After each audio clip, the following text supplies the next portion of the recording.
자, 이 시간은 창세기 말씀을 계속 이어가겠습니다. 지난주에 이어서 창세기 2장 10절로부터 17절 말씀까지 오늘 공부합니다. 창세기 2장 10절부터 17절까지 말씀을 함께 봅니다. 우선 2장 10절 한 절 말씀을 보겠습니다. 강이 에덴에서 발원하여 동산을 적시고 거기서부터 갈라져 네 근원이 되었으니 첫째 강의 이름은 비손이라 금이 있는 하월라 온 땅에 돌렸으며. 아멘. 이 시간은 창세기 2장 지난주에 이어서 계속하겠습니다. 오늘이 창세기 2장 세 번째 시간인가요? 세 번째 시간인가요? 오늘 창세기 2장 10절부터 자, 에덴에 있는 강에서부터 시작합니다. 에덴에 있는 강에서부터 시작합니다. 에덴에서 강이 4시 발원하죠. 강 4시. 오늘 말씀은 사대강과 소낙나무 생명나무입니다.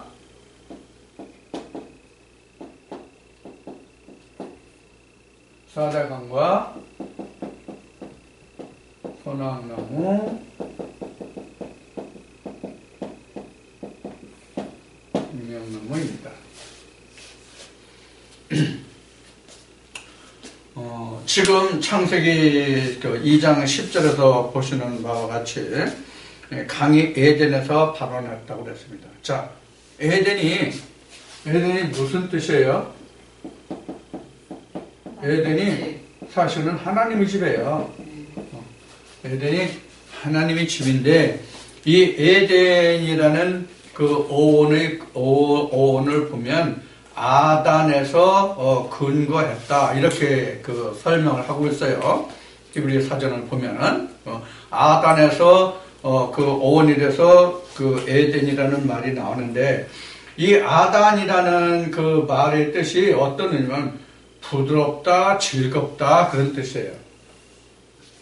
근데 에덴도 남성형이 있고 여성형이 있어요. 똑같은 에덴이라는 단어인데 남성형 단어가 있고 여성형 단어가 있어요. 그래서 똑같은 에덴이. 그래서 그 여성형 에덴의 말에 보면은 지금 얘기한 아단이라는 말에서 즉 즐겁다, 기쁘다, 그다음 부드럽다 이런 그 어원에서 시작된 말이 바로 에덴이다 그런 얘기예요. 그래서 에덴은 하나님이죠.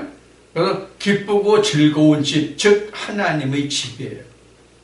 그래서 거기에만 찬송이 있는 거죠. 사실은. 그래서 거기서 찬송이 있는 거죠. 그래서 계시록에 보면 그 14만 4천의 무리가 바로 그 하나님의 노래를 그 부른다는 그들만이 들을 수 있다는 배운다는 그런 말씀이 있죠. 바로 그런 의미를 여기서 담고 있습니다. 그래서 에덴에서 발원하여 동산을 적시고 그랬어요. 그런데 여기서 다시 지난 시간에 한 말씀을 다시 한번 상고하고 넘어간다면 에덴이 언제 지어졌느냐 하는 거예요. 아담의 코에 생기가 들어간 후에 아담을 위해서 지어진 집이 바로 에덴 집이에요. 그 이전엔 에덴이 없어요. 그래서 창세기 1장에 있는 사람이 그래서 에덴을 경작하는 사람이 아니라 그 사람은 에덴을 경작할 수 있는 사람이 아니기 때문에 창세기 2장에서 경작할 사람도 없고 그래서 초목도 나지 않았고 뭐 식물도 나지 않았고 이렇게 설명한 것이다 라고 이미 설명을 드렸어요. 그래서 에덴은 바로 코에 생기가 들어간 사람만이 들어갈 수 있는 곳이 바로 뭐냐면 에덴이에요. 그 에덴이에요. 앞 시간에 오늘 공부한 거로 말하면 첫째 부활에 참여한 자만이 바로 에덴이 그때부터 하나님의 창설을 하게 되는 거예요. 그 이전에 에덴은 없어요. 이것을 잘 깨달아 주시기 바랍니다. 그러니까 이제는 여러분들이 말씀을 어떤 말씀을 보든지 간에 그 말씀이 어디에 어떤 말씀으로 어떻게 증거되었다는 것을 여러분들이 딱 꿰 수 있어야 돼요. 구슬을 꿰 수 있는 정도가 돼야 돼요. 이게 오래전에 여러분들과 말씀을 나눈 것으로 보면은 다윗의 물맷돌 5이에요. 그리고 사르밧과 합의 떡반죽이에요. 그것을 자기가 할 수 없으면 절대로 생명의 말씀이 나오지 않아요. 그래서 여러분들이 말씀을 들으면 듣는 것으로 끝나지 말고 그것을 다시 복습하고 그것을 다시 자기 것으로 만드는데, 그것이 자기가 물맷돌 5을 만들고 그다음에 어느 말씀을 가져다가라도 그 말씀이 밀가루가 되고 기름이 돼서 그 물을 떠다가 반죽해서 기름에 떡을 만들 수 있는 그러한 능력의 경지까지 가야 된다, 그런 얘기예요. 그래야만 여러분들이 둘째 사망이 다스리는 권세를 벗어나는 말씀이 되지, 그냥 이 말씀 저 말씀 들어서 그 말씀이 참이다, 그 말씀이 옳다라고 하는 것으로 내가 둘째 사망을 이길 수가 없어요. 사실 둘째 사망을 이긴다는 것은 어떤 것을 얘기하냐면, 하나님이 집으로 성전으로 지어져 가는 것도 거기에 해당되지만, 둘째 사망에 다룰 권세가 없다는 말씀에 해당되지만, 진짜로 가장 중요한 것은 각자 누구든지 히브리 말씀에도 기록되어 있고, 한번 죽는 것 정한이시라고 정해져 기록되어 있고, 창세기 3장 19절에도 기록된 말씀같이 육으로 온 것은 육으로 그냥 간단 말이에요. 즉 흙으로 온 것은 그냥 흙으로 간단 말이에요. 3장 19절에 기록된 말씀과 같이. 그러나 예수님 말씀과 같이 내가 너에게 이른 말이 영이요 생명인데, 그 말씀은 천지는 없어져도 영영 셋에 들어있다고 그랬잖아요. 천지가 없어지는 게 전지가 없어진다는 뜻이 우리가 사는 하늘과 땅이 없어진다는 뜻이 아니라, 내 각자 사람의 영과 육이 죽어도 예수 그리스도의 말씀은 남는다는 거죠. 그 말씀은 아버지 보좌로 가니까요. 자, 그런 의미거든요. 그것이 바로 둘째 사망에 다룰 권세가 없다는 것이거든요. 근데 지금 말씀드린 것 같이 지금 관주를 해서 그 말씀을 간주해서 자기가 자기 떡을 만들어 갈 수 있는 단계까지 가야 되는데, 거기까지 가지 못하면 이렇다 저렇다 해가지고 다 실족을 하고 만단 말이에요. 그러니까 이것이 지금 말한 이 말씀이 굉장히 중요한 거예요. 지금 한 말이요. 그래서 에덴에서 발원하여, 이 에덴에서 발원하여라는 것은 생명이 있는, 지금 생기로 인해서 생명이 있는 그 말씀으로 인하여 지금 4대 강이 발원한다, 이렇게 생각해도 돼요. 각자에게 있어서는. 그래서 발원하여 동산을 적시고, 즉 이 동산이라는 것은 현재 우리로 보면은 출애굽을 보면 가나안 땅이 되겠고, 현재 우리로 보면 우리 영혼이에요. 우리 영혼을 적신단 말이에요. 강이 에덴에서 발원해서, 즉 말씀으로 해서 발원해서 동산을 적시고, 거기서부터 갈라서 내 근원이 되었으니 첫째 이름은 비손이라. 이 비손이 바로 뭐냐면 앞에 설명된 근원에 대해서 그 말씀이 온 땅에 퍼진다는 뜻. 비손이라는 게 온 땅에 퍼진다, 이런 뜻으로 이름이 지어진 게 바로 비손이에요. 비손. 그래서 비손이는 이렇게 갈라지는, 분산되는, 퍼지는 그런, 원래 이게 비손이라는 말이 히브리어 푸시에서 온 말이에요. 푸시가 분산하다, 퍼지다, 갈라지다, 이런 뜻이 있거든요. 거기서 온 말이 비손이에요. 그렇죠? 그 말씀이 오면 그 말씀이 얼마나 비산을 해요? 하물을 해도 비산이네. 하물하면 비산이에요. 엄청 많은 확장성을 가지죠. 그런 의미, 퍼지다, 분산하다, 갈라지다, 나가다, 그런 것이 바로 비손이에요. 그런데 여기서 거기서부터 에덴에서부터 발원해서 갈라져서 내 근원이 되었으니 첫째 이름은 비손이라. 금이 있는 하월라 온 땅에 둘렀으며. 이 금이라는 것이 실제 우리가 그 세상에 있는 금속 중에 금, AU가 금이고 AG가 은인가요? 화학 원소 기호표로. 그런 금을 말하는 게, 골드 그런 금을 말하는 것이 아니라 하나님의 말씀이 금이란 말이에요. 하나님의 말씀이 금이라는 것이 어디에 나오냐면 요한계시록에 나와요. 요한계시록 3장에 너희가 하나님의 말씀을 불러 연단하는 금을 사서 내 눈을 부요하게 하고 안약을 사서 내 눈을 떠서 보게 하라. 그런 말씀이 나오잖아요. 그래서 하나님의 말씀이 금이에요. 금 중에서 어떤 금이에요? 순금, 정금이란 말이에요. 그래서 지금 여기서 하나님이 에덴 동산에 있는 금 중에서 비손인데 그 비손 강에, 이게 강 이름이잖아요. 첫째 이름은 비손인데 그 강 이름이잖아요. 그래서 비손 강에 있는 그 금이 바로 정금인데 하윌라 온 땅에 둘렀으며, 그러니까 온 땅이 뭐예요? 비손 강이라는 얘기죠. 하윌라라는 얘기죠. 온 땅에 둘렀다는 얘기죠. 자, 그 다음에 12절에 그 땅의 금은 정금이요 나왔어요.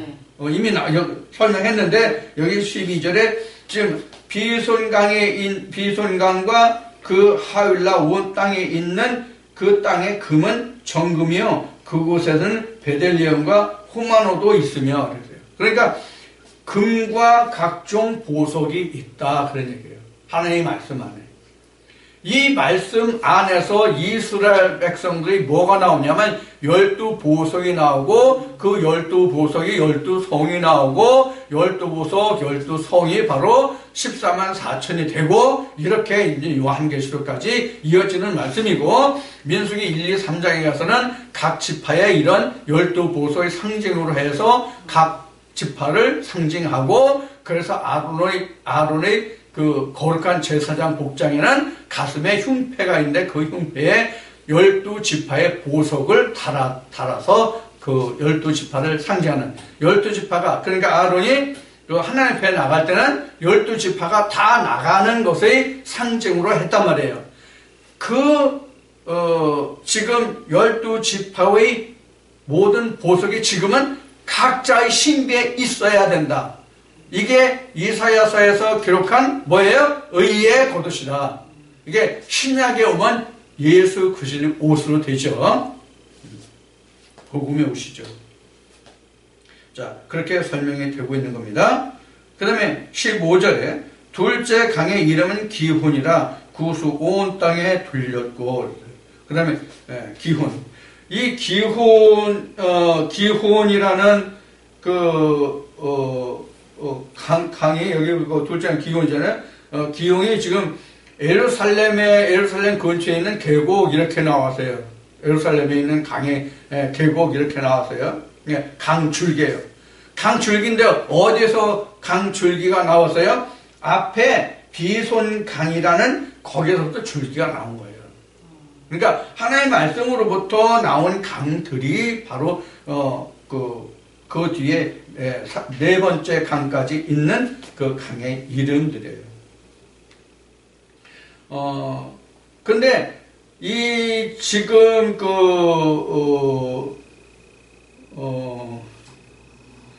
지금 기혼이라는 강이 지금 이제 그 예루살렘 근처에 있는 계곡, 그 연못 이런 말로 설명을 하고 있거든요. 히브리 사전을 보면 그렇게 돼 있는데 지금 이 말이 뭐냐면 그 물을 내뿜다, 일반적으로 물을 흘리다 이런 말의 어원에서 시작한 말이 바로 기혼강이에요. 강줄기예요. 그게 나와 있고 둘째 강의 이름은 기혼이고 구수 온 땅에 둘렸고, 이 구수는 우리는 구수라고 나왔잖아요. 우리는 구수라고 나왔는데 이게 영어 성경을 보면 이 구수가 뭐로 나오면 에디오피아로 나와요. 그래서 이 구수가 에디오피아로 나오는데, 사실 이때 당시도 에디오피아인지 아닌지는 지금 내가 역사적인 증거로서 지리적이나 역사적으로나 그런 것으로 내가 확실히 입증할 수 있는 그런 것이 현재 나에게는 없어요. 그런데 다만 히브리어 사전을 보면 구수하면 이것이 어떤 노아나 이 자손들의 이름이나 아니면 그 지역으로 나와 있어요. 그래서 그렇게 설명할 수뿐이 없고 사전적으로 그렇게 나왔기 때문에 그래서 구수 온 땅에 둘렸고 그래서 기온강이죠. 첫 번째 비손강, 그 다음에 두 번째 기온, 그 다음에 세 번째 강 이름이 뭐냐면 유브라데 강이에요. 유브라데 강. 유브라데 강이에요. 히데겔. 셋째 강. 셋째 강의 이름은 히데겔. 셋째 강의 이름은 히데겔이라. 아수르 동편으로 흐르며 이렇게 됐어요. 이 히데겔인데 이 히데겔을 보면은 이것이 히브리어 사전 자꾸 헬라어고 헤브리어고 자꾸 얼른 말이 빨리 안 나와. 히브리어 사전을 보면 이 히데겔 강이 무엇으로 어떻게 나냐면 이라크에 있는 티그리스 강으로 나와요. 이라크에 있는 티그리스 강으로 나와요. 티그리스 강. 그래서 히데겔이 티그리스 강. 이라크에 티그리스 강이 있어요.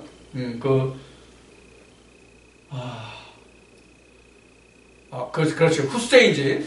이라크 후세인 대통령 때 아버지 부시 대통령이 있을 때 이라크 전쟁이 일어났었나?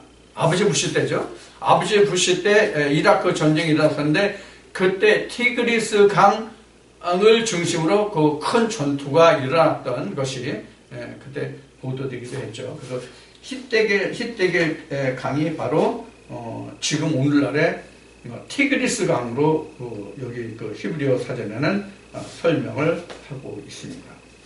사실 이것이 중요한 건 아니에요. 역사적으로 지리적으로 뭐가 어디였다, 뭐가 무엇이었다라고 하는 것은 사실 오늘날 중요하진 않아요. 근데 참고적으로 사전에 나와 있기 때문에 말씀을 드린 거예요. 그래서 동편으로 그렇고 넷째 강은 유브라데 강. 이 유브라데 강은 여러분들이 잘 알 거예요. 나일강하고 유브라데 강은 여러분들 세대로 보면 지금도 그런지 모르겠지만 중학교 세계사에 보면은 중근동의 고대사를 보면은 메소포타미아 문명 해가지고 나일강 유브라데 강은 유명하게 기록된 강 이름으로 많이 나오기 때문에 여러분들이 아마 중학교 고대사를 배운 사람들은 많이 기억을 하고 있는 강의 이름이 바로 티그리스 강, 그 다음에 유브라데 강, 이런 강을 알 수 들었을 거예요. 그런데 이 강이라는 말이 나하르예요. 히브리어로 나하르. 강이라는 말이 나하르인데 이 나하르라는 말이 우리 말로 얘기하면 나일강이에요. 나일강, 유브라데강 이것이 다 나하르예요. 일반적으로 강이니까. 티그리스 강도 나하르, 강이라고 하면 다 나하르예요. 그 중에서 나일강, 유브라데강, 티그리스 이런 말이 있는 것이죠. 그러니까 이것이 성경의 창세기에 나와 있는 이 4대 강, 네대라는 4대 강이라는 이 이름들이 우리가 보면은 중동 지방의 고대사에 해당하는 부분이 창세기다. 이렇게 우리가 인간 세계적인 역사로 보면 그렇게 기록할 수가 있어요. 그런데 이 지역이 인간 세상의 역사의 시작이 아니라 하나님의 역사의 시작이 거기에서 시작됐다. 우리는 이렇게 봐야 된단 말이에요. 자, 그런데 나일강, 유브라데강 이런 뜻이 강이 나하라나 이런 강의 이름이 사실은 어떤 의미를 가지고 있냐면 번영한다는 뜻을 가지고 있는 것이 이 나르 강의 이름이에요. 번영. 그러니까 우리가 인간들이 발달하는 것을 보면 대체적으로 물과 땅이 같이 접해져 있는 곳이 바로 인류 역사의 발원이란 말이에요. 예를 들어서 우리나라 같은 경우는 한강의 기적이라고 많이 하잖아요. 강줄기, 즉 물이 있어서 수자원이 풍성해서 농경을 할 수 있는, 고대로 보면 농경이 이제 사람들이 살아가는 생명의 젖줄 근원이었잖아요. 그러니까 거기가 번영이라는 번영의 어떤 의미를 둔 근거가 됐단 말이에요, 강이. 그런데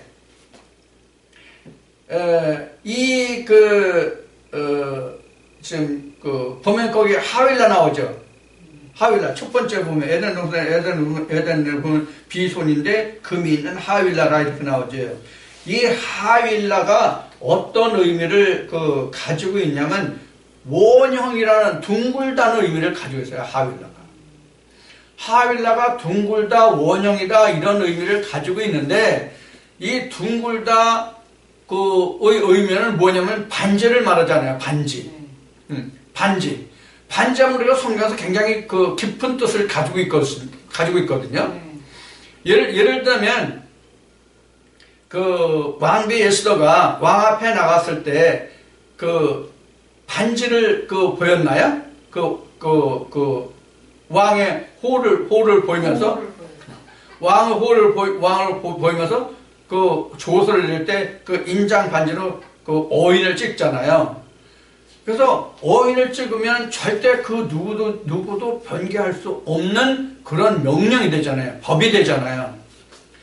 이러한 의미로 쓰였던 것이 신약에 보면 뭐냐면 갈릴리예요. 그래서 예수님이 주로 역사하시고 활동하시는 무대가 갈릴리잖아요. 그래서 원형, 반지 이렇게 말해요. 그래서 반지 하면 뭘 얘기하면 언약을 얘기하는 거야, 언약. 그러니까 지금 첫째 강 하윌라 이 의미는 바로 약속의 땅 가나안을 얘기하는 거예요. 에덴을 얘기하는 거란 말이에요. 약속의 땅, 언약의 땅. 그것이 오늘날은 각자의 뭐예요? 하나님의 성전이 지어지는 마음이 하윌라란 말이에요. 거기서부터 이 강들이 발원한단 말이에요. 모든 하나님의 복의 근원이 되는 거죠. 그러니까 이게 번영, 번성의 뜻을 가지고 있는 거니까 이 강이라는 뜻이. 자, 그런 의미로 여러분들이 이 말씀과 함께 들어주시길 바랍니다. 그러니까 하나님의 말씀이 생명의 강이 되는 거죠, 우리에게. 생명의 강이 돼서 우리가 번영과 번성을 준다고 해요. 그래서 이제 창세기 1장으로 보면 생육하고 번성해서 충만해서 모든 만물을 다스리라 하는 이 말씀과 같이 그것이 어디서부터 시작해요? 하윌라, 이 비손강 하윌라에서부터 시작이 된다 그런 얘기예요. 그렇게 생각하시면 됩니다. 그래서 이게 언약의 땅이에요. 그러니까 언약의 땅. 하윌라가 원형 둥글다는 뜻을 가지고 있기 때문에 그런 설명에 가능한 거예요. 다른 말씀들을 비교해서. 자, 그래서 이제 이 네 강이 다 나왔어요. 이 네 강들이 14절까지예요. 15절에 보면은 여호와 하나님이 그 사람을 이끌어 에덴 동산에 두사. 자, 그럼 에덴 동산이 뭐예요? 지금 4대 강이 있는 곳이 바로 뭐예요? 에덴이죠. 4대 강에 있는 이곳에 그 사람은 누구예요? 2장 7절에 코에 생기가 들어간 사람, 코에 들어간 사람을 이 동산에 두셨어요. 그래서 창세기 2장 8절에 여호와 하나님이 동방 에덴의 동산을 건설하셨는데 이 동산이 어떤 동산이다. 이 설명이 바로 10절에서부터 몇 절까지야? 16절까지가 바로 에덴 동산이 어떻게 생겼다 하는 그림을 지금 설명해 주고 계신 거예요. 에덴 동산이 어떻다는 것을 설명해 주는 거예요. 그리고 이 동산에 그 사람, 즉 코에 생기를 넣음을 받은 그 사람을 에덴 동산에 두사하는 얘기예요. 이해가 됐죠? 네. 16절에 여호와 하나님이 그 사람을 그 사람에게 명하여 가라사대 동산 각종 나무의 실과는 내가 임의로 먹되 선악을 알게 하는 나무의 실과는 먹지 말라. 내가 먹는 날에는 정령 죽으리라. 자, 그러면 제목과 같이 이제는 선악나무와 생명나무입니다.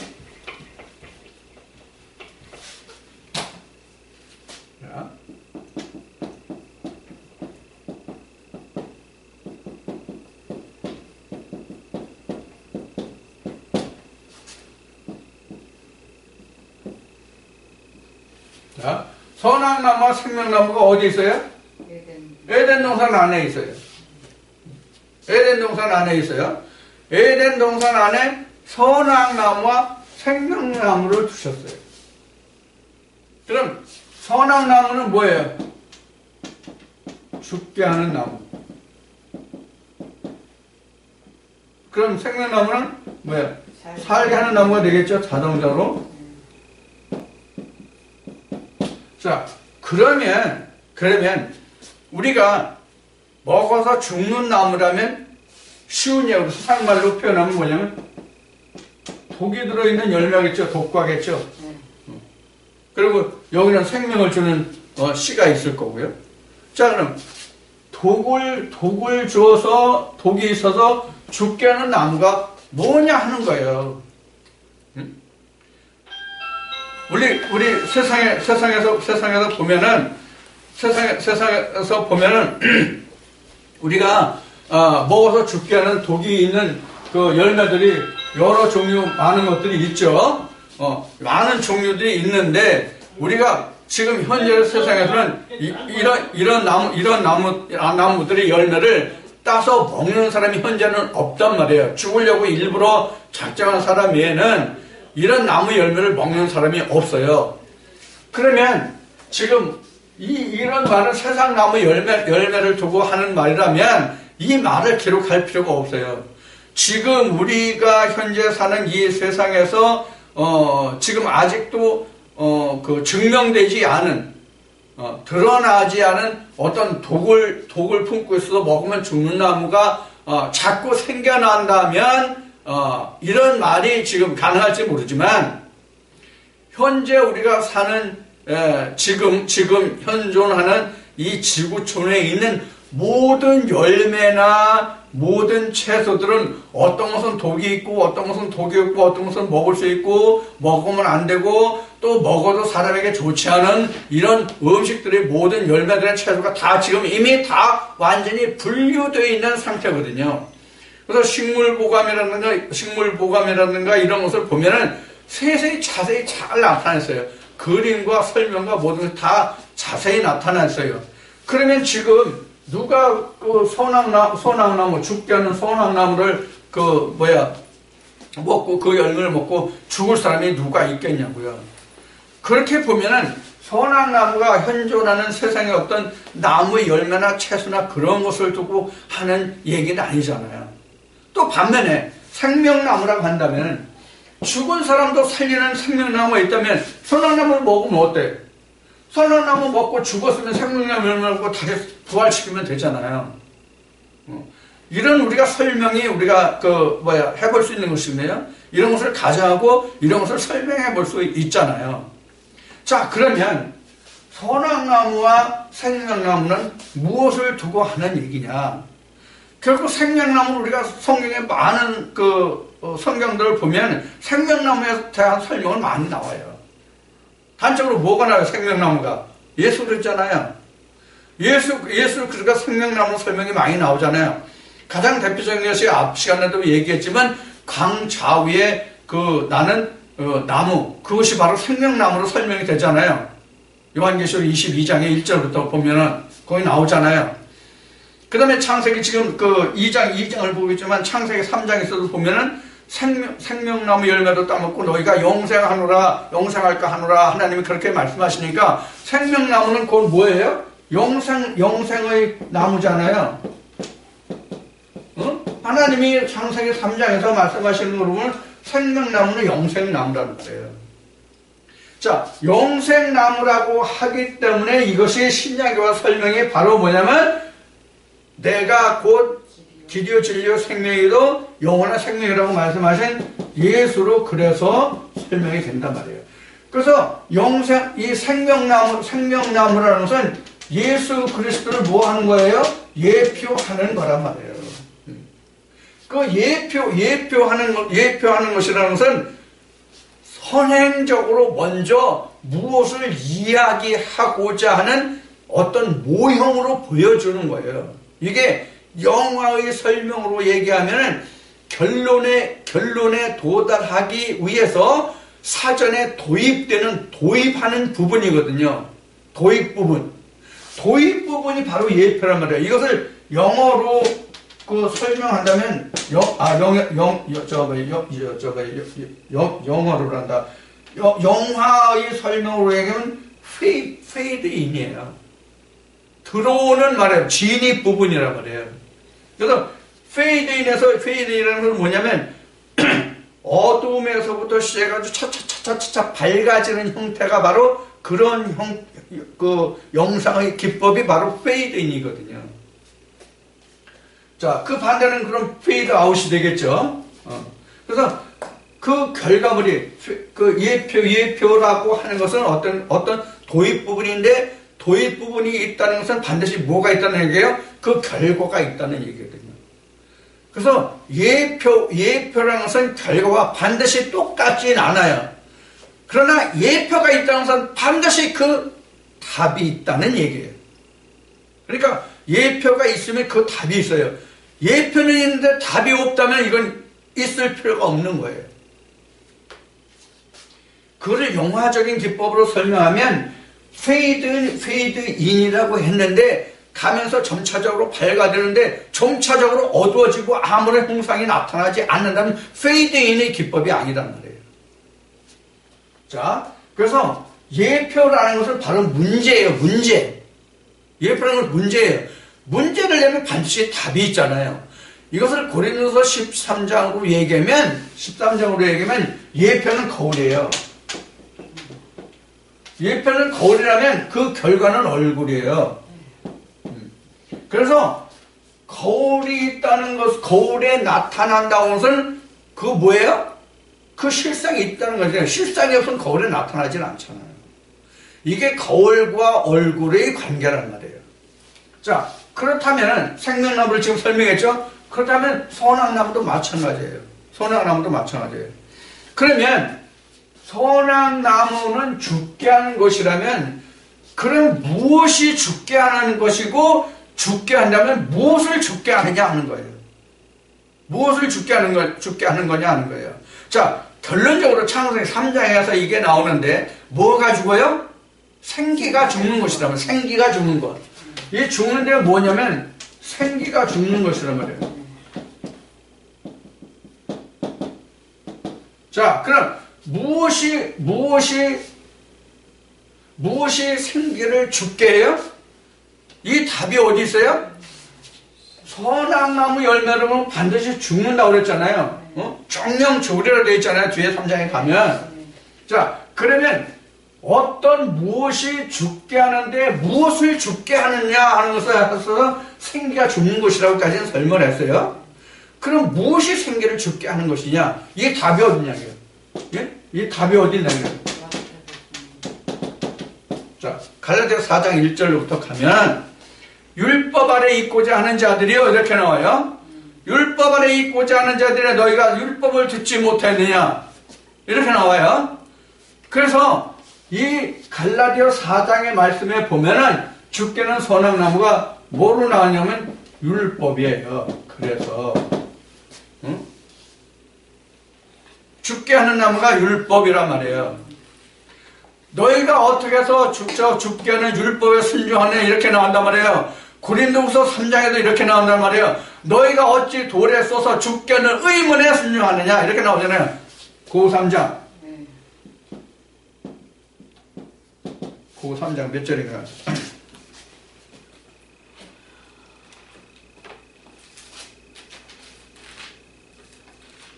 고 3장 6절로부터 보면 되겠네요. 고 3장 7절에 정확하게 나왔네. 고 3장 7절에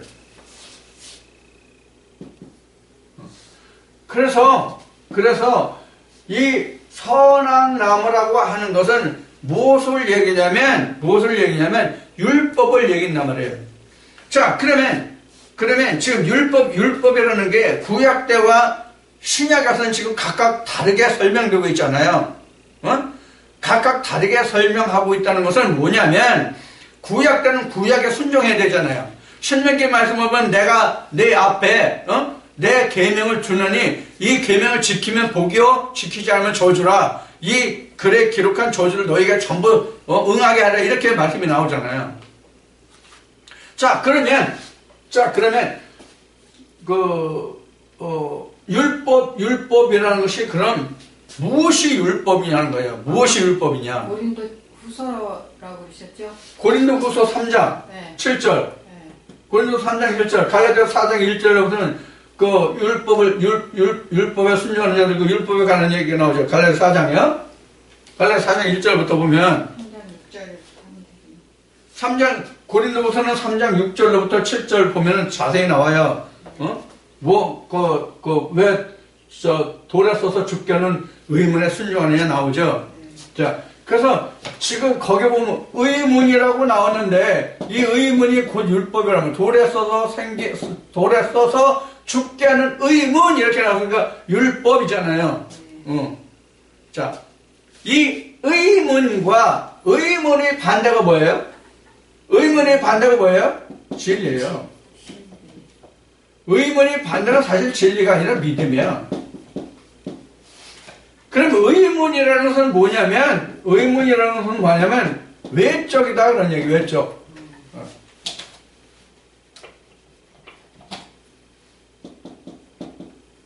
외적. 믿음이라는 것은 내적. 자, 외적이라는 것은 몸이고, 외적이라는 것은 몸이고, 믿음이라는 것은 마음이란 말이에요, 마음. 그래서, 외적이라고 하는 것은, 사르스예요. 사르스고, 마음이라는 것은, 소마란 말이에요, 소마.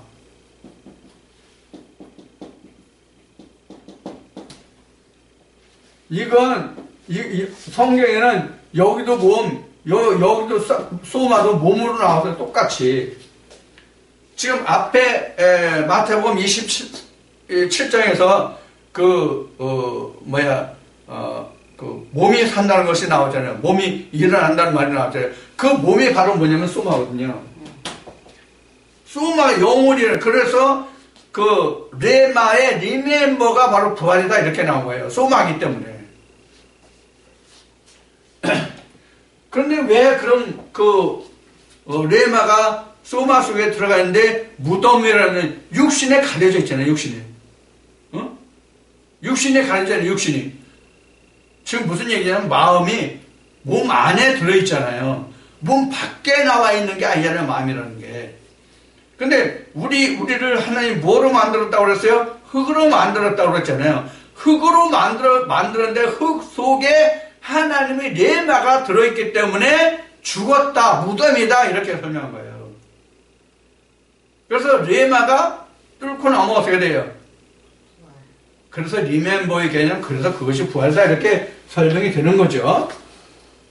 자, 그래서 선악나무라고 하는 것은 결국은 갈라디아서나 고린도후서 말씀에 보면 그것이 곧 돌에 써서 죽게 하는 의문의 율법이란 말이에요.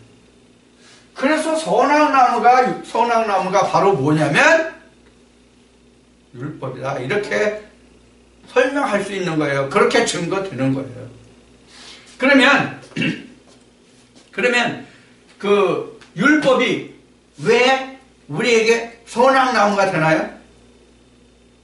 우리가 왜 선악나무가 되나요? 왜 죽게 하는 하나님이 그러면 모세에게 주셨던 그 율법이 인생에게 죽음으로 가는 올무로 주셨느냐 하는 얘기예요. 그게 아니잖아요. 그게 아니라는 것을 우리가 증거할 수 있으면 돼요. 그럼 무엇으로 증거할 수가 있을까요? 무엇으로 증거할 수 있을까요? 가장 쉬운 예가 앞 시간에 오늘 공부한 것으로 보면 바로 뭐냐면 할례예요. 자, 죽게 하는 나무잖아요. 죽게 하는 나무인데 지금 이것을 살게 하려면 할례라고 그랬죠? 할례를 하면 뭐가 돼요? 율법을 벗기는 게 할례란 말이에요. 율법을 벗기면 할례예요. 이렇게 얘기합시다. 율법의 껍질을 벗김.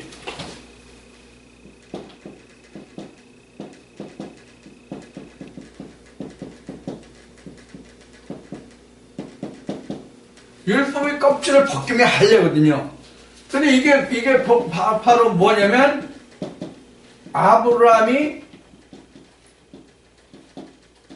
아브라함이 된 거잖아요. 이게 뭐예요? 육적 할례죠. 이거 육적 할례예요. 그런데 에레미야에서 보면은 뭐가 나와요? 마음의 할례 나오잖아요. 마음의 할례. 지금 얼른 찾아지려나 모르겠네. 마음 가죽을 찢어라.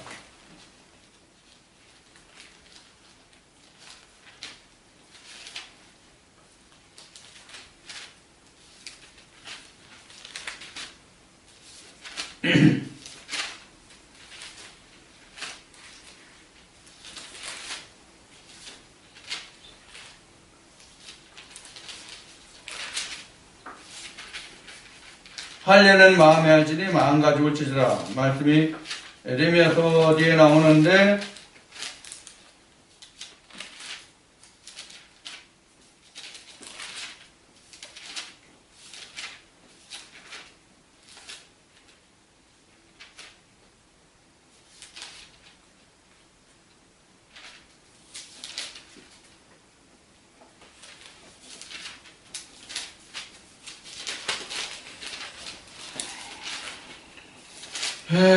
이게 얼른 안 나오네.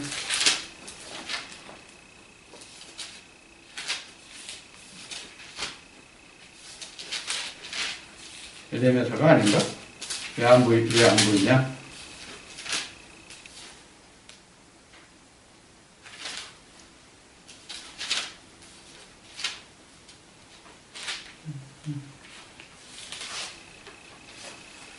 자, 이왕 찾기 시작했으니까 한번 찾아봅시다.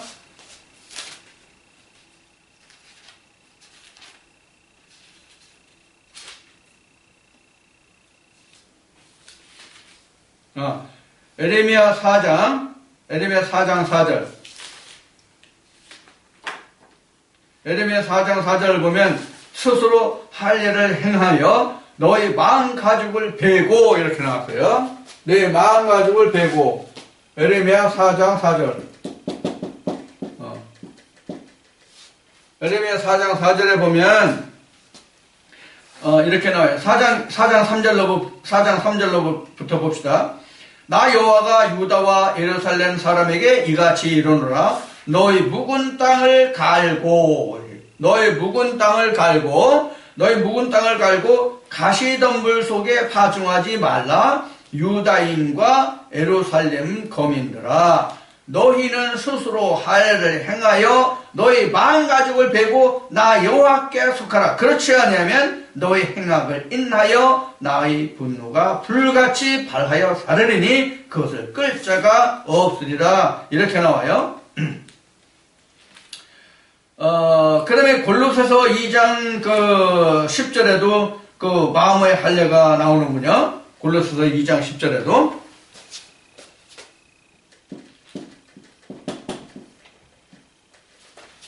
골로새서 2장 10절에도 있나 없나 봅시다.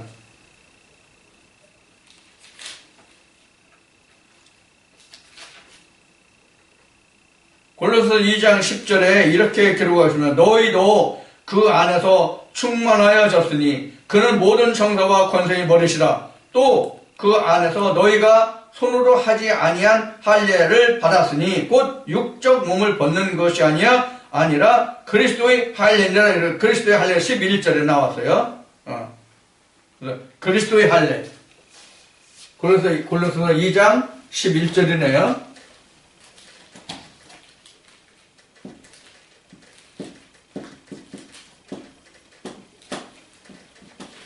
그리스도 할례가 뭐가 그리스도 할례죠?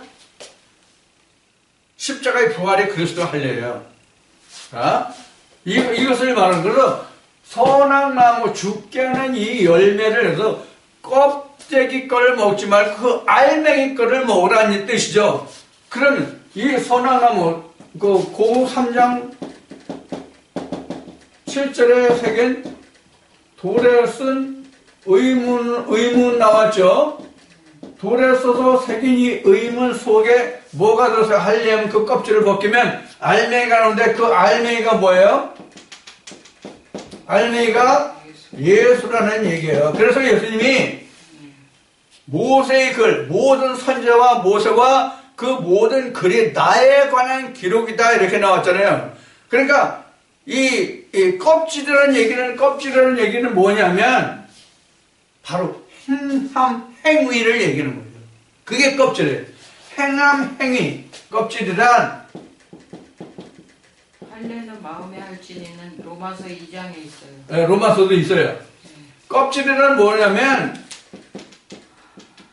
행위, 즉 행함이란 말이에요. 그러니까 이게 뭐예요? 외적이다 그런 얘기예요. 이게 외적이다. 이게 외적. 껍질이란 바로 행위이란. 껍질 속에 뭐가 들어있냐? 껍질 속에 뭐가 들어있냐는 거예요. 껍질 속에 무엇이 들어있냐는 거예요. 이것이 바로 뭐냐면 행위나 행함이라는 건 바로 뭐냐면 이게 결국은 성전 문제예요. 왜 성전 문제냐? 예수님이 성전을 허르라고 말씀하셨죠. 그리고 어떤 성전 지었어요? 마음의 성전. 예수의 성령의 전을 얘기했잖아요. 성령의 전이 바로 뭐예요? 껍질을 벗기면 그 속에 있는 알맹이 예수가 곧 뭐예요? 성령의 전이잖아요. 그래서 생명나무는 예수인데 그 예수가 어디에 들어있다? 선악나무 속에 들어있다. 그러니까 껍데기 뒤에 행위로 나가지 말고 그 알맹이로 나가라 그래요. 그 알맹이가 행함이거든요. 그래서 하나님의 창세기 3장에 결론적이지만 창세기 3장에서 생명나무를 뭐로 지켰어요? 화양검과 그룹을. 화양검과 그룹이죠. 네. 화양검과 그룹인데 이 화양검과 그룹이 바로 뭐냐면 레마예요. 네. 본문이 아니라 껍질이 아니라. 껍질로 보면 뭐예요? 선악의 개념이에요. 껍질로 보면 선악의 개념이고 알맹이로 보면 뭐예요? 영생이라 그런 얘기예요. 그래서 껍질로 보면 선악의 개념이기 때문에 도덕으로 설명한단 말이에요. 성경을. 죄도 부활도 다 사람의 예대로 설명한단 말이에요. 그게 바로 외적 껍데기다 그런 얘기예요. 그걸 먹지 말라는 얘기야. 그걸 먹지 말라는 얘기예요. 응? 그걸 먹지 마라. 이게 이제 창세기 3장에 하면 이제 뱀과 선악나무의 관계가 나오기 때문에 이제 이게 문제가 또 이제 굉장히 복잡한 것 같이 우리가 이해를 할 수 있어요. 창세기 3장은 뱀이 등장하기 때문에 지금은 하나님과 아담과의 사이에만 지금 설명이잖아요, 지금. 근데 창세기 3장은 복잡하다는 뜻이 뭐냐면 뱀이 개입된단 말이에요. 창세기 2장까지는 하나님과 아담과의 대화예요, 지금. 하나님과 아담과의 대화인데 창세기 3장에 가면 누가 끼어드냐면 뱀이 끼어들거든요, 뱀이. 근데 결론적이지만, 이것도 결론적인 것이지만은 반드시 성경을 이루어 감에 있어서 뱀이 개입이 안 되면 안 돼요. 뱀이 반드시 개입이 돼야 돼요. 어떤 뱀이냐면 문제가 되는 거죠. 바로 궁에 바로의 술사들이 부리는 뱀이냐, 아니면 하나님의 지팡이의 뱀이냐, 그 차이만 있는 거란 말이에요. 자, 그래서 우리가 창세기 2장에서 하나님이 다시 창세기 2장을 좀 펴봅시다. 자, 그래서 하나님이 여기에서 그 2장 17절에 보면은 선악을 알게 하는 나무의 실과는 먹지 말라. 네가 먹는 날에는 정령 죽으리라. 선악나무 열매를 먹지 말라 그랬죠. 그럼 선악나무 열매를 먹지 말라는 뜻은 바로 지금까지 설명한 껍데기채를 껍질을 까지 않은 채 먹지 말라는 얘기거든요. 껍질을 까면 생명인데 껍질 까지 않은 상태로 먹으면 네가 죽는다고 얘기해요. 껍질을 까지 않으면 어떻게 나와요? 사람의 교훈이 돼요. 이것이 하나님의 말씀을 의문에 쓴 율법을 우리가 행위적으로 본다면, 껍질을 까지 않고 본다면 하나님의 말씀이 행위적인 것으로만 보인단 말이에요. 이 행위적으로 보여준 것이 바로 뭐냐면 모세의 율법, 모세의 강령이에요. 그것을 예수님이 오셔가지고 마태복음 5장에서 풀어준 말씀이 산상수훈이고, 마지막 고별강화로 주신 것이 요한복음 14장에서 17장까지의 말씀이란 말이에요. 자, 이와 같이 껍데기를 까고 보면 예수요, 생명나무요. 껍데기를 까지 않은 상태로 보면 죽는 나무가 된단 말이에요. 그런데 오늘 어떤 것으로 지금 줍니까? 대체적으로 신학과 목회 현장에서 어떤 것으로 주냐고요. 선악나무로 주잖아요. 그래서 이렇게 얘기했잖아요. 선악나무 열매를 따먹어라 이렇게 얘기했죠. 그 말씀 한번 전한 적 있죠. 그 나무는 따먹으란 말이에요. 과감히. 그 나무는 과감히 따먹으라고. 근데 그들은 뭐라 그래요? 이거 따먹으면 죽는다 이렇게 돼요. 너희가 위반하면 교리를 지키지 않으면 너희가 죽는다 이렇게 되잖아요. 그러니까 그 선악나무를 못 따먹잖아요. 그 선악나무를 못 따먹잖아요. 그러니까 어떻게 돼요? 결국은 행위로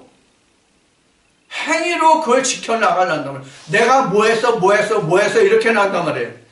그러니까 눈에 보이는 성전을 짓는단 말이에요. 하나님은 그걸 설라고 그러잖아요. 300억인지 3천억을 들이고 지었다는 지금 강남에 시읍교회가 있잖아요. 그 성전 지으라는 게 아니잖아요. 그게 바로 행위란 말이에요. 그래서 교회를 세우라니까 그런 교회를 세웠단 말이에요. 그러나 오늘도 수차 얘기하지만 성경이 말하는 결론적인 요한계시록에서 어떤 성전이에요? 하나님의 신부의 모습이 곧 하나님이 기뻐하시는 성전이 됐음을 요한계시록은 증거하고 있단 말이에요. 그 성전을 지으라는 거예요. 그런데 그 성전을 짓는 것이 무엇으로 지어졌어요? 선악나무를 까발개면 그 성전이 보인다고요, 예수가. 근데 껍질을 까지 않은 본문체로 본단 말이에요. 그럼 어떻게 됐어요? 죽는 거죠. 자, 그러면 모세에게 하나님이 이러한 껍데기 의문에 써서 죽게 하는 그 돌에서 새긴 법, 즉 율법을 이스라엘 백성에게 주셨을 때, 그럼 하나님이 이스라엘 백성을 죽게 하려고 그것을 주셨을까요? 아니라는 얘기예요. 그때 당시도 아니다는 얘기예요. 뭐가 그럼 아니라는 단서의 증거예요? 뭐가 단서의 그렇지 않다는 증거냐고요? 바로 지금 할례에 있단 말이에요. 할례. 그래서 앞에 할례를 얘기했잖아요. 할례를. 할례가 이것을 설명하고 있단 말이에요. 이런 선악과는 먹지 말라고 할례가 지금 설명하고 있는 거란 말이에요. 우리가 못 봐서 그렇지. 할례가 되면 이 율법을 까내면 예수 그리스도가 나온다 이렇잖아요. 그래서 율법이 하나님이라면 그 안에 들어있는 것은 예수 그리스도란 말이에요. 그 예수 그리스도를 찾으란 얘기예요. 그래서 예수 그리스도는 드러난 자입니까? 숨은 자입니까? 숨은 자예요. 예수 그리스도는 수문자라고요. 그래서 성경은 계시요 묵시라 말이에요. 모든 말씀이 다. 성경은 그래서 모든 말씀이 묵시요 예시예요. 묵시요 계시예요. 그 묵시다 계시다는 말이 바로 뭐냐면 예표예요. 묵시다 계시다는 그 말 자체가 다 계시예요. 그런 계시가 있으면, 거울이 있으면, 껍데기가 있으면 반드시 알맹이 그 실체가 있잖아요. 그런데 그 실체는 어떻게 했다고요? 가려져 있다. 그 가려져 있다의 뜻이 바로 뭐냐면 성전이에요. 성전이에요, 성전. 성전이 이렇게 돼 있잖아요. 겉으로 쳐졌죠. 겉에 한번 쳐있죠. 속에 두 번 이 장막이 있잖아요. 이것도 장막이란 말이에요. 이것도 장막이잖아요. 이 장막을 다 뚫고 들어가야 되잖아. 뚫고 여기 첫째 여기 1차 2차 얘가 3차잖아요. 그래서 사개일길이란 말이에요. 이렇게 따져도 이게 여기 지성소까지 가야 이게 알맹이죠. 여기에 뭐가 숨겨져 있어요? 예수 그리스도 숨겨져 있잖아요. 이 전체는 뭐예요? 하나님이에요. 이 전체는 하나님 로고스라고요. 이 전체는 하나님이에요. 껍질을 까고 들어가니까 알맹이 뭐가 나와요? 레마가 나온단 말이에요. 요게 생명나무, 요게 생명나무. 요게 생명나무예요. 생명나무고 이 전체는 뭐예요? 선악과예요. 이 전체는 선악과예요. 그러니까 이 선악과로 보는 게 또 다시 나누면 여기는 유전이잖아요. 여기가 계명이죠, 여기가. 그렇죠? 여기가 계명, 여기가 진리고. 이렇게 나눠지잖아요. 자, 그래서 지금 이 계명까지가 뭐예요? 선악과예요. 계명까지가 선악과예요. 이걸 껍질을 까고 이렇게 들어가면 진리 알맹이가 납니다. 여기 가면 여기 말씀. 이게 바로 두루 서는 화형문과 그룹들로 쌓여져 있다 이 뜻이에요. 그래서 실제로 민수기 1, 2, 3장에 가면은 이스라엘 백성들 12지파, 사실은 13지파죠. 왜냐하면 그 요셉의 두 아들이 2지파가 됐기 때문에 13지파가 돼서 레위 지파 한 지파를 빼도 12지파가 되기 때문에 그 동서남북에 3지파씩 나누고 레위 지파는 법궤를 맡을 수가 있었어요. 법궤를 담당할 수가 있었어요. 이 법궤가 바로 뭐예요? 이 성전의 모습에서는 법궤 자체가 바로 뭐냐면 생명나무란 말이에요. 그래서 그룹들로 쌓여있잖아요. 화형금으로 쌓여있잖아요. 이게 화형금이에요. 여기 이게 화형금이 이게 말씀을 뚫고 들어가잖아요. 이건 이스라엘 백성들이잖아요. 이게 그룹들이에요. 물론 그룹이라는 것이 어떤 단체 무리라는 GROUP 그 영어 단어의 GROUP 그룹 단체 어떤 무리 그런 그룹이 아니에요. 케루빔으로 되어 있어요. 영어 사전은 케루빔. 케루빔이 뭐냐면 지식의 집합체예요. 하나님의 말씀으로 뭉쳐진 그들이란 말이에요. 그래서 12지파죠. 하나님의 말씀으로 뭉쳐진 그들이란 말이에요. 그래서 케루빔이에요. 지식들의 무리란 말이에요. 그래서 지금 성전의 모습으로는 이렇게 보여주셨단 말이에요. 자, 성전이 그러면 몇 겹이 된 거예요? 몇 겹이 된 거예요? 성전이 몇 겹이에요? 저 이스라엘 백성들이 첫째 겹이에요. 그 다음에 장막을 또 쳤죠? 두 번째 겹이에요? 세 번째 겹이에요? 네 번째 겹이에요? 이렇게 다 뚫고 들어가야 돼요. 이렇게 뚫고 들어가야 돼요. 그래서 지금 창세기 2장에서 한 거면 여기만 비순방이에요. 여기만 비순 하빌라예요. 첫째, 둘째, 셋째 이렇게 나눠서 따지면 여기도 뚫고 들어가면 여기 저 성전의 동편 동문 있잖아요. 사람들의 그룹 장막 하나, 이거 하나, 네 개를 뚫고 들어가야 돼요. 그래야 내가 지성소에 들어갈 수가 있어요. 자, 요런 관계를 지금 설명하고 있는 것이 뭐냐면 창세기 2장에서 에덴의 모습이에요. 지금 이게 에덴이잖아요. 이게 에덴이에요. 지금 나도 이 무수한 말씀들로 쌓여있고 성전을 짓는 말씀들이 있고 분계가 있지, 분계선이 있단 말이에요. 이게 뭐냐면 말씀들이 지금 성장하는 과정이에요. 내 안에서 말씀이 성장하는 과정이에요. 이렇게 지금 증거된 말씀이 창세기 2장에서 지금 에덴의 모습이에요. 그래서 에덴의 모습이 오늘 창세기 그 2장 그 말씀을 시작하면서 그 증거했듯이 에덴이 언제부터 에덴이 창설된다고요? 생기가 들어간 후부터. 생기가 들어간 후부터 에덴 동산이 설립이 된다. 무슨 얘기냐면 에덴이 생긴다는 얘기는 어떤 뜻인가 하면은 지금 이스라엘 12지파가 진을 치고 있죠. 평상시에도 진을 이렇게 쳤거든요. 성막을 세웠을 때 이스라엘 백성 각 12지파가 이렇게 진을 쳐서 뭘 지켰어요? 성전을 지켰단 말이에요. 그러면 이 이스라엘 백성들의 그룹이 있고 케루빔이 있고 그 다음에 이 법궤를 중심으로 해가지고 하나님 앞에 나가는 이 성전인데 성막이 또 있잖아요. 성막이 이렇게.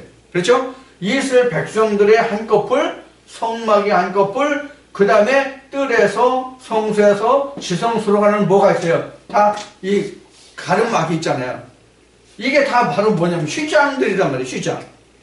휘장으로 말하면 이스라엘 백성들 12지파도 휘장, 그 다음에 이 성막을 짓는 이 성막도 휘장, 뜰에서 성소로 들어가는 이것도 휘장, 성소에서 지성소로 들어가는 이것도 휘장, 이거 다 뚫고 들어가야 되잖아요. 그래서 이 모든 것들이 바로 뭐냐면 껍데기란 말이에요. 껍데기. 그래서 아브라함이 할례를 받은 다음에 아브라함이 됐잖아요. 이때부터 뭐가 됐어요? 하나님과 함께하는 자가 됐어요. 즉 성막으로 지어져 가는 과정을 말하는 거란 말이에요. 첫째 부활을 말하는 것이란 말이에요. 자, 거기서부터 뭐가 된다? 지금 창세기 2장으로 얘기하면 에덴이 건설됐다. 그런 얘기예요. 자, 그래서 창세기 2장에서 지금 그 생명나무와 4대강을 지금 보았는데 이와 같이 4대강이 지어졌다는 것이 바로 뭐냐면 에덴이에요. 그 에덴을 창설하셨다라고 되어 있는 그 에덴의 설명이 지금 10절에서부터 16절까지 되어 있어요. 이렇게 에덴 동산을 건설하시고 하나님이 그 사람을, 그러니까 생기가 들어간 사람을 여기에 두었다. 이 설명까지가 지금 창세기 2장 10절에서 17절까지를 통해서 지금 증거하고 있는 말씀이에요. 자, 이같이 하나님은 지금 창세기 1장에서 천지 창조를 하시고 창세기 2장에서 지금 무엇을 경작할 사람을 지으시냐면 에덴을 경작할 사람을 지금 지으시고 계신 거란 말이에요. 이게 그래서 7째 날이다. 그래서 마지막 날은 무엇을 건설해요? 하나님의 성전을 건설하는 거예요. 이게 하나님 집 에덴이에요. 그래서 이스라엘 백성들도 출애굽의 맨 마지막 과정이 뭐였어요? 하나님의 성전을 짓는 거잖아요. 하나님의 성전을 져야 하나님 앞에 그들이 나가죠. 지금 창세기 2장 3장에서 기록하고 있는 거나 1장에서부터 기록하고 있는 거나 성경 전체를 통해서 이스라엘 백성들이 어떻게 가나안 땅에 들어갔으며 어떻게 그들의 하나님의 성전을 짓는 것이나 지었다고 성경이 증거하는 것이나 요한계시록에서 어떻게 하나님의 성전이 예루살렘에 지어져 가는가를 설명하는 것이나 결국은 똑같다. 우리는 이것을 지금 성경을 통해서 좀 읽어보고 찾아내서 우리도 각자 나도 어떻게 이와 같은 과정을 거쳐서 하나님의 성전으로 내가 지어져 가느냐를 보고 나도 그 성전으로 지어져 갈 수 있는 길을 찾아서 하나님의 성전으로 지어지라는 거예요. 그래야 내가 하나님의 성전이 되고, 그래야 마지막 날, 지금 마지막 날, 내가 아까 마태복음 67장에서 앞 시간에 했던 것 같이 내가 거룩한 성에 들어갈 수 있는 거잖아요. 내가 이러하다고 내가 하나님 앞에 나갈 수 있는 거잖아요.